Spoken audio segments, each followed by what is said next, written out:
History is written by the victors, but it is lived by the men on the ground.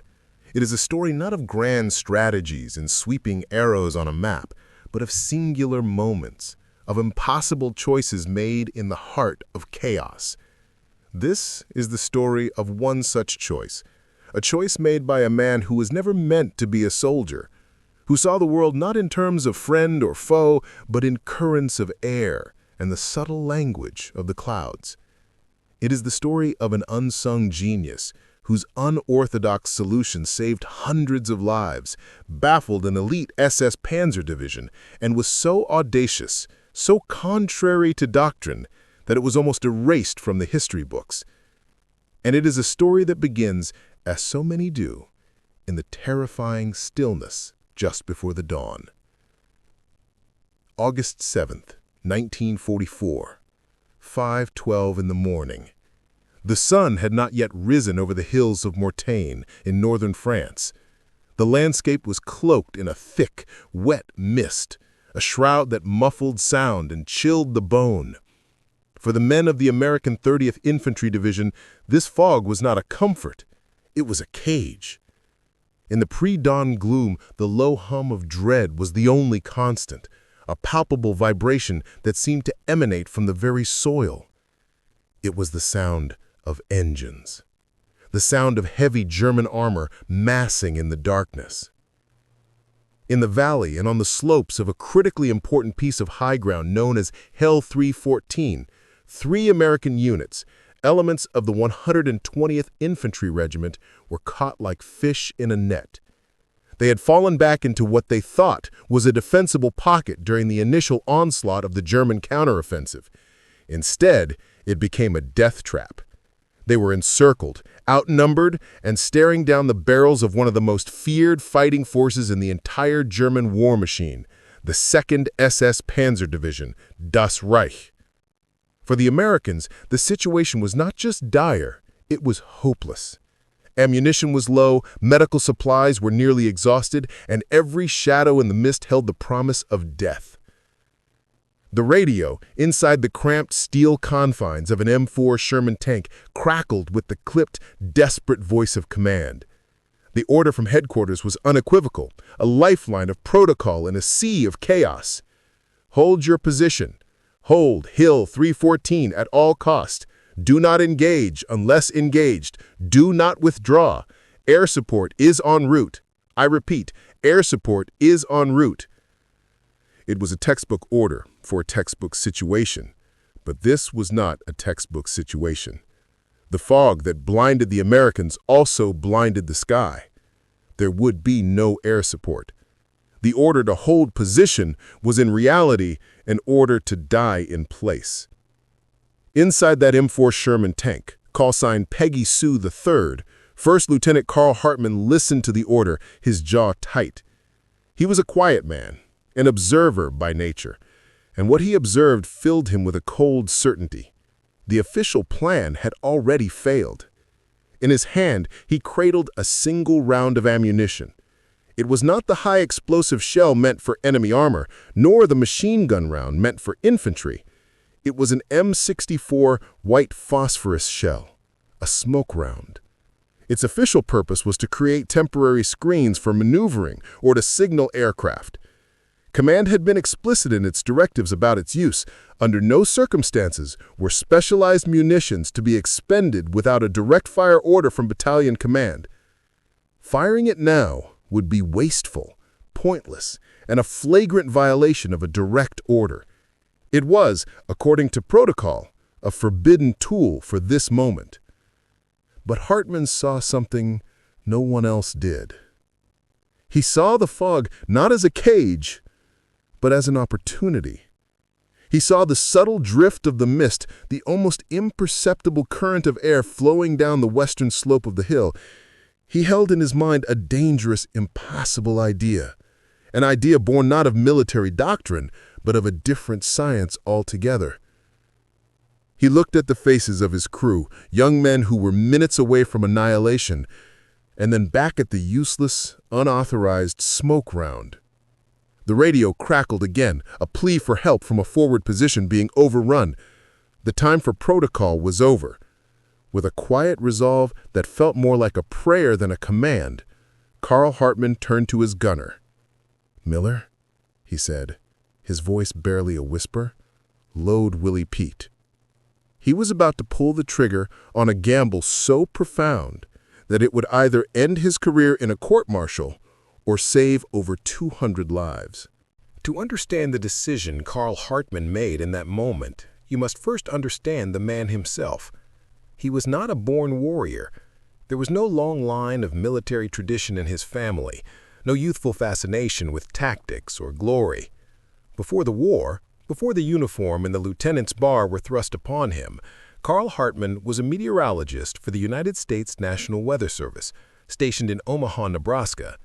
His world was one of isobars and occluded fronts, of barometric pressure and atmospheric particulate dispersal. He was a man obsessed not with the art of war, but with the science of the wind. He grew up on the vast, flat expanse of the Great Plains, where the sky was everything.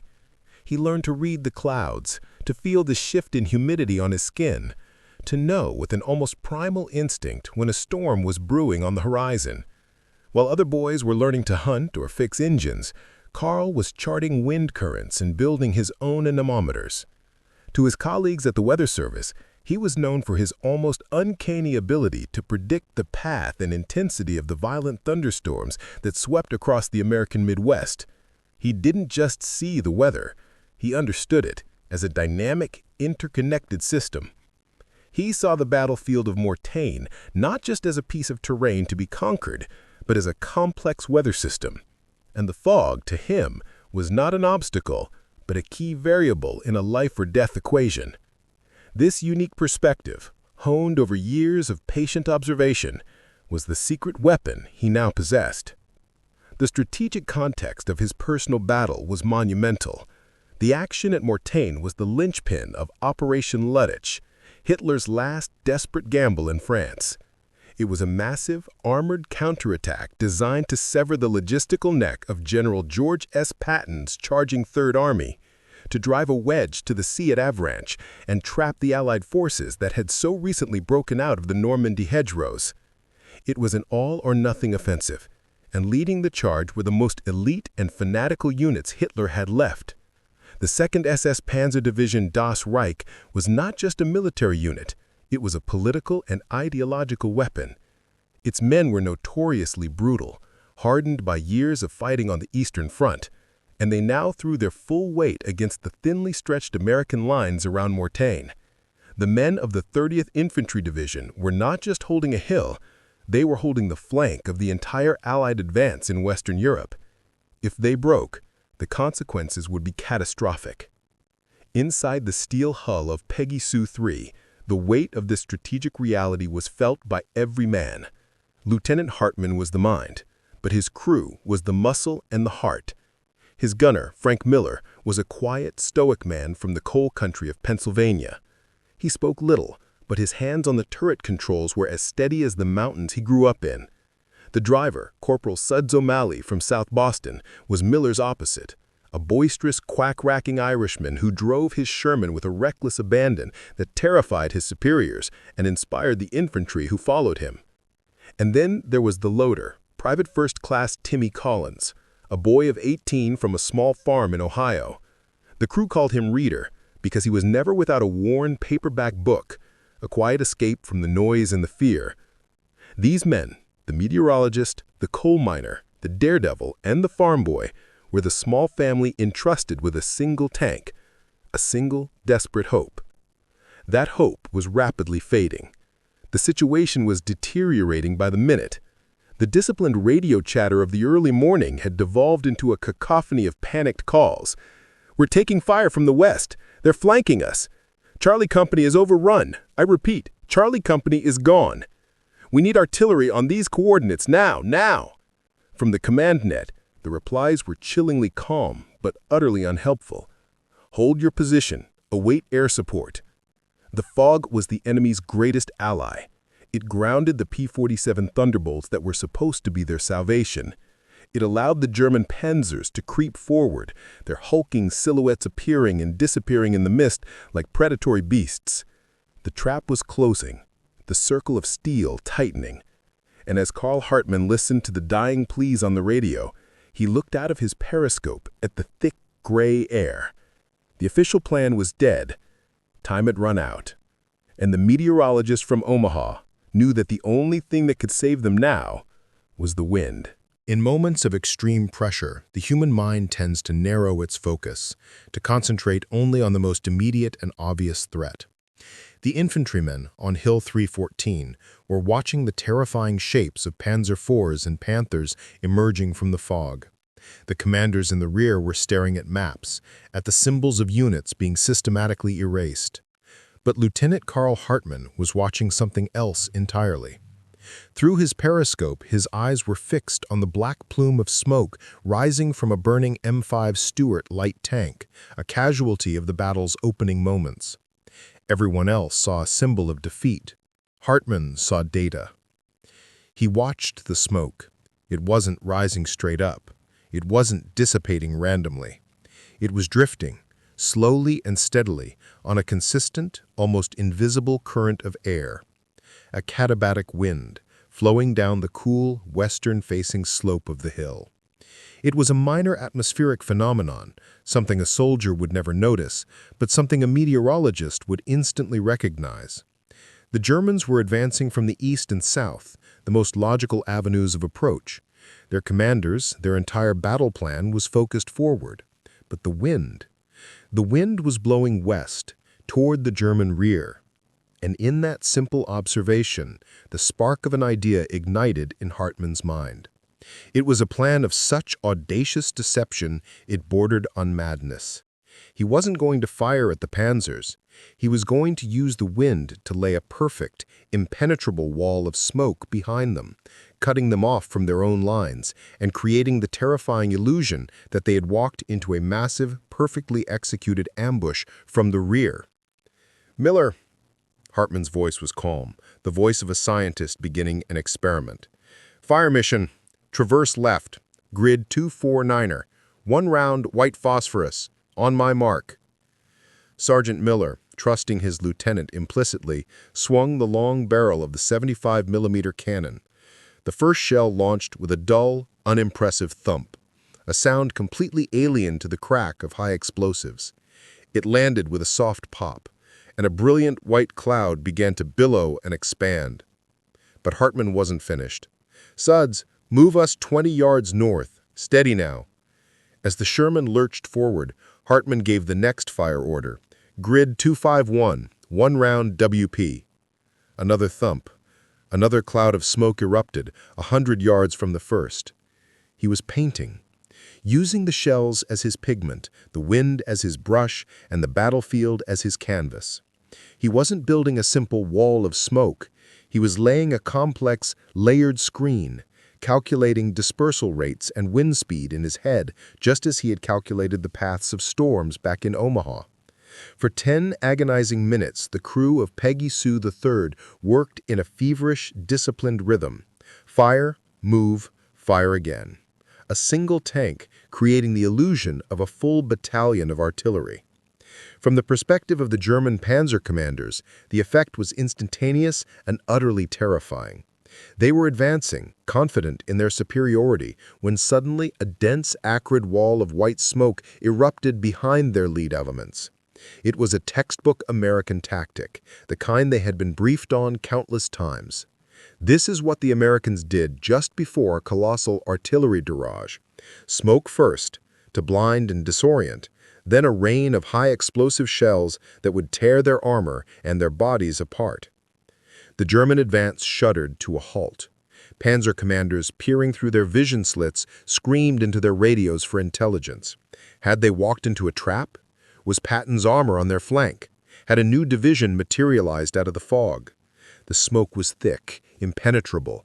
It created phantom shapes. Every tree looked like an anti-tank gun. Every gust of wind sounded like the whistle of an incoming shell. Their greatest weapon, momentum, was lost. Their greatest strength, aggression, was paralyzed by uncertainty and fear. In reality, the great and terrible threat that had stopped them was nothing more than 5 men inside a single tank, gambling everything on wind direction and the psychology of terror. That hesitation was all the Americans needed. On Hill 314, as the German assault stalled in confusion, the trapped rifle companies seized the opportunity. It was not a chaotic retreat. It was a controlled collapse. Under the cover of Hartman's phantom barrage, they pulled back from their most exposed positions, dragging their wounded comrades with them, and re-established a stronger, more defensible line on the hill's crest. They had been given a reprieve, a miracle delivered by an invisible hand. The German attack schedule was shattered. A precious few hours had been bought with nothing more than phosphorus and ingenuity. The momentum of Operation Lüttich at this one critical point on the battlefield was broken. In the aftermath, the legend of Hartman's deception began to grow. Interrogations of captured German officers and non-commissioned officers from the 2nd SS yielded baffling reports. They spoke with conviction of being engaged by a full-core artillery battery. They described a precisely coordinated, massive smoke barrage that had descended upon them from a seemingly impossible direction, blinding their advance and sowing chaos in their ranks. They were convinced they had faced a much larger, well-entrenched American force lying in wait. They never knew the truth. They never knew that the ghost battery that had haunted them in the fog, the phantoms of Mortain that had broken their charge, was simply the work of one quiet meteorologist from Nebraska in a single American tank. The first validation of Carl Hartman's genius came not from his superiors, but from the men whose lives he had just saved. During a brief, tense lull in the fighting, as the fog began to thin and the sounds of battle momentarily subsided, a young captain from Kilo Company, his face covered in grime and his eyes wide with a mixture of exhaustion and disbelief, made his way to Hartman's tank. He hoisted himself onto the hull and looked down at the lieutenant. "I don't know who the hell you are or what that was," the captain said, his voice raspy, "but you just saved my entire company.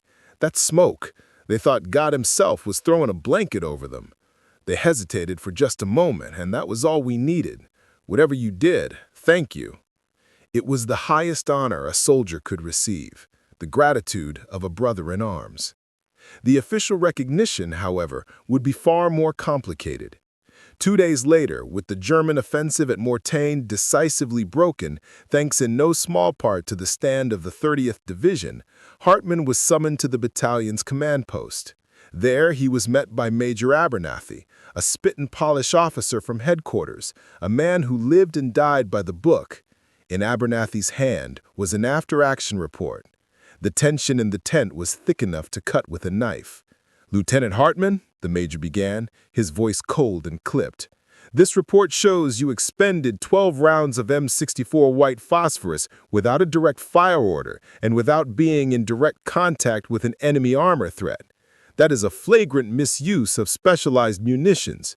You are aware that is a direct violation of standing engagement rules, are you not?" Major Abernathy saw a clear breach of protocol, a dangerous precedent of a junior officer acting on his own initiative. He saw a problem that needed to be corrected. Hartman did not offer an excuse. He did not speak of the panic on the radio or the desperation of their position. He simply laid his own marked-up map on the table, covered in strange notations and symbols that looked more like a weather chart than a military document. "Yes, sir," Hartman said calmly. But the barometric pressure was dropping, and a thermal inversion layer had settled over the valley. The fog wasn't going to lift for at least another 3 hours. Air support wasn't coming, sir. The wind on the western slope, however, was steady at 5 knots. It was the only variable on the entire battlefield that was in our favor. It was the only play we had left. He spoke the language of physics, not of heroism. He presented his logic, irrefutable and pure. Before Abernathy could respond, a deeper voice cut through the tent. Colonel Reynolds, the regimental commander, a veteran of North Africa and Sicily who had been listening from the corner, stepped forward. He looked at Hartman's map, then at the furious major, and finally at Hartman himself. "Major, stand down," Reynolds commanded. The play the lieutenant ran just saved the 2nd Battalion from being wiped off the map. There are over 200 men who are alive today because of it. Sometimes, Major, the book gets thrown out. Write it up as battlefield exigency." Abernathy fumed, but the colonel's word was final. Hartman was not to be punished. Weeks later, the war had moved on, but the memory of that foggy morning remained. Hartman's unit was rotated to a rear area for a brief rest, near a hastily constructed prisoner of war enclosure. As a matter of routine, they were assigned temporary guard duty. The enclosure held a mix of personnel captured in the recent fighting, including a small group of female German auxiliaries, radio operators, clerks, and administrative staff known as Wehrmacht-Helferinnen. These were not hardened soldiers, but young women, some still in their teens, caught in the collapsing machinery of the Third Reich. One night a new replacement guard, green and nervous, trying to assert his authority, banged violently on the wooden door of their barracks for a routine head count. From inside came a sound that chilled the men to the bone, a collective scream of pure terror. It was the scream of women who had been conditioned by the horrors of the front, who lived in constant fear of the unknown, for whom the sound of a man banging on their door in the night could mean only one thing. The next day, Hartman saw the fear in their eyes. He saw how they flinched at every loud noise. Later that afternoon, he watched as Corporal Suds O'Malley, his gruff, tough-as-nails driver from Boston, walked over to their barracks. Suds didn't knock. He didn't say a word. He just quietly placed a few de-rationed chocolate bars, a priceless commodity, on the steps and walked away. A short while later, a different sound came from the barracks. It was not screaming. It was the soft, muffled sound of women crying. It was not a cry of terror, but of profound, heartbreaking relief. A small, unexpected act of kindness in a world of institutionalized brutality. In that moment, Hartman understood the connection. The women screamed when the guard knocked, then cried when another brought chocolate. His men on the hill had been screaming in fear, and he had delivered them an unexpected kindness, a blanket of smoke that brought relief.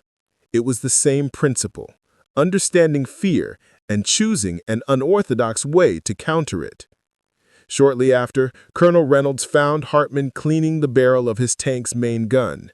He didn't say much. He simply handed the lieutenant a small, dark blue box. Inside was the Bronze Star Medal, awarded for heroic or meritorious achievement. There was no ceremony, no parade, just a quiet acknowledgement between two men who understood the realities of war. "Don't ever do that again, Lieutenant," Reynolds said, a ghost of a smile playing on his lips. "Unless you have to." The ultimate proof of genius is not a medal, but a change in thinking. In the years following the war, military strategists at the Army's Artillery School at Fort Sill, Oklahoma, pored over the after-action reports from the Normandy campaign, searching for lessons. Among the mountains of data from the Mortain counteroffensive, one particular report stood out for its sheer strangeness. The report from the 120th Infantry Regiment detailing a massive effective smokescreen generated by a single M4 Sherman tank. It defied conventional wisdom. It was unorthodox, inefficient, and by all accounts should have been impossible. But the results were undeniable.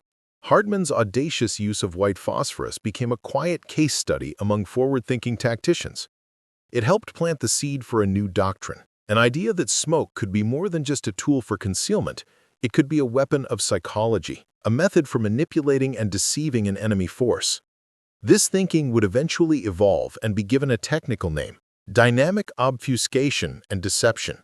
It was a fancy term for a deceptively simple idea, an idea first tested in the fog of Mortain.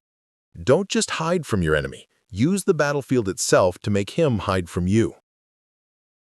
The validation of his actions also lived on in the words of the men who were there. Decades later, in a shoebox full of old letters, the family of Private First Class Timmy Collins found his diary from the war. His entry for August 7, 1944 was short but profound. "Carl wasn't like the other LTs," he wrote. "He was always looking at the clouds, at the sky. That day at Mortain, it felt like he didn't fight the Germans.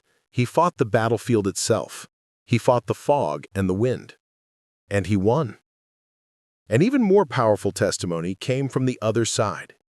In a post-war debriefing, a captured German Oberlieutenant from the 2nd SS Panzer Division stated, "We were prepared for the American infantry. We were prepared for their tanks and their air power.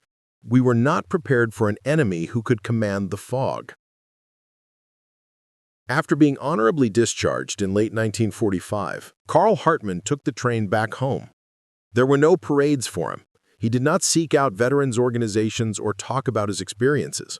He quietly shed the skin of a soldier and once again became a civilian.